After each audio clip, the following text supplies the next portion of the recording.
You might have noticed something is amiss in the world of cinema and has been for some time.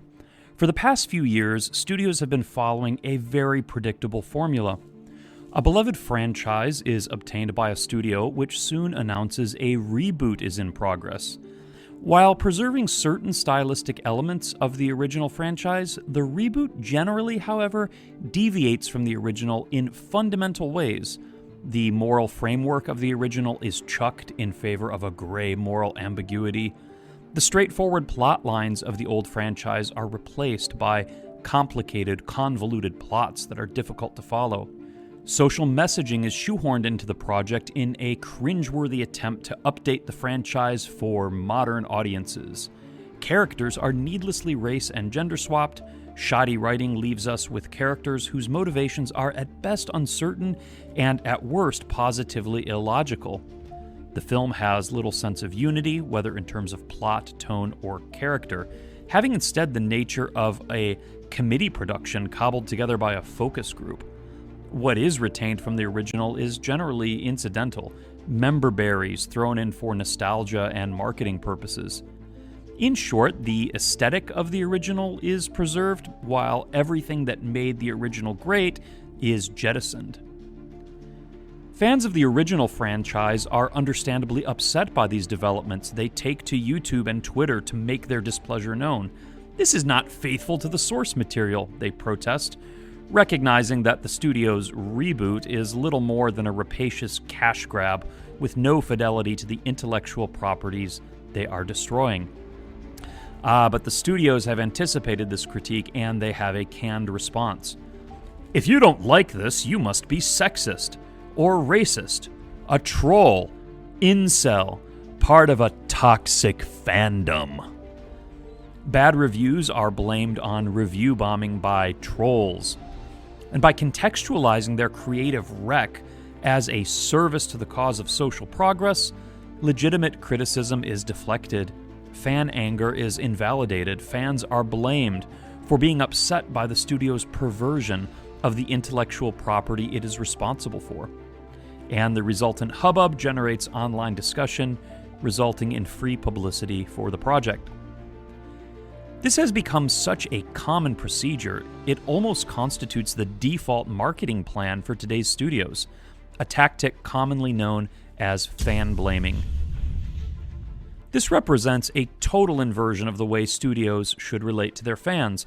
There used to be a time when studios wanted to please their fans by giving them a product they hoped would engage, entertain, and elevate people.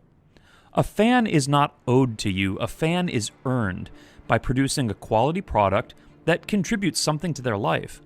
Studios today instead take fans for granted, producing content they know fans will reject, and then publicly attacking them for their refusal to consume new product. It's a marketing strategy reliant upon gaslighting those it should be catering to. The parallels between modern studios and the modern church should be evident. We, too, have been given a liturgy that is updated for modern man, and it, too, has been subject to the same sorts of deconstruction and evisceration. The Reformed liturgy, too, has little sense of unity. It is, as Joseph Ratzinger once said, a banal, on-the-spot production. While certain elements of the original have been preserved, the heart of what made the traditional Mass so compelling has been jettisoned.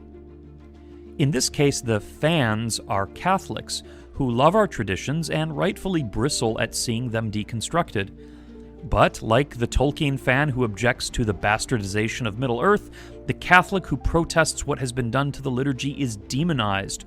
Rigid, restorationist, pathological, narrow-minded, self-absorbed, Promethean, Neo-Pelagian, toxic trad.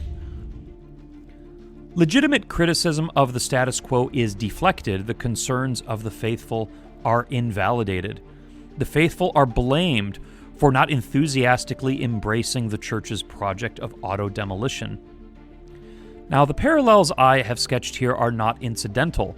The attitudes of church and studio reflect a broader societal problem. One I think is at the heart of our modern sickness. It is what I would call ontological positivism, the idea that something is just because we say it is.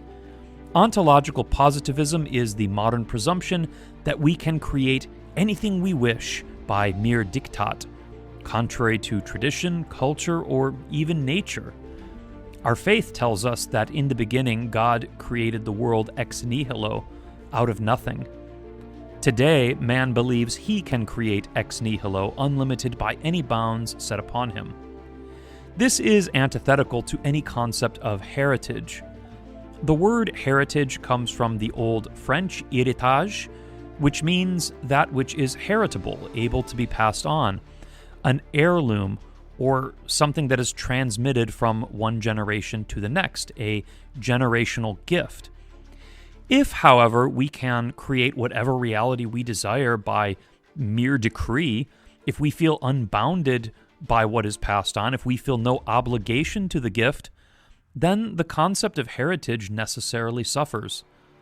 This is true in high culture as pertains to the form of Catholic worship, and it is also true in pop culture as pertains to beloved film franchises. We are told that this is Star Wars, this is Terminator, this is Lord of the Rings, this is Ghostbusters, this embodies the tradition of the Latin Rite, this is a Native American, this is a pony. And if you don't agree, if you deny that reality can be reshaped at will, you are the problem. The problem is not the perversion of the heritage that has been received. The problem is with your reluctance to deal with it. You gotta deal with it! Now, I'm not saying that the Novus Ordo is not a legitimate mass, just like I would never argue that Disney Star Wars aren't actual movies. The most difficult part about this is that studios do have a legitimate oversight over these intellectual properties. Disney owns Star Wars. Can't Disney do what it wants with its own property? Well, the answer is yes and no, and that's where some of the tension comes in. Of course, studios do own these intellectual properties, and the church does have authority to regulate the liturgy, but the situation is not so one-sided. To what end does a studio make films at all? It is in the hopes that the public will pay money to see the film. If the studio is working with a long-established IP like Star Wars, then the public has a right to expect and insist that the fundamental elements of that IP are preserved and respected. Would it be right for the studio to suddenly decide that Luke Skywalker was going to be a female? That Superman is going to become a jaded nihilist? That Galadriel is going to become a badass warrior girl boss? There are objective elements of an inherited IP that must be respected for the IP to be recognizable at all. You cannot dismantle, deconstruct, and destroy the entire philosophical framework of Lord of the Rings while insisting that it is faithful to Tolkien, just because there's people with pointy ears. In other words, the authority a studio has over an IP must be bounded by a broader responsibility to preserve intact what they have acquired. If it is not, we cannot blame fans for rejecting what they have been handed when they say, "I love Tolkien, but this is not Tolkien." And of course, the church has authority to regulate the liturgy, but that must be understood within a broader responsibility to guard and cherish the liturgical traditions that have been handed on. The liturgy cannot simply be created or manufactured. Continuity with tradition doesn't exist just because someone says it does. We as a species have become so empowered, so intoxicated with our abilities that we have lost the sense of servanthood to that which we have been given, and it is manifesting itself in every sphere of human activity. I want to sincerely thank you all for the positive feedback and engagement this channel has received as of late. It is truly heartwarming to know that what I'm doing here is bringing you something of value. If you do enjoy this video, I hope that you will share it, like, and subscribe to the channel, and hopefully I'll have more videos coming in the near future. In the meantime, please continue to pray for me, my friends, as I will continue to pray for you.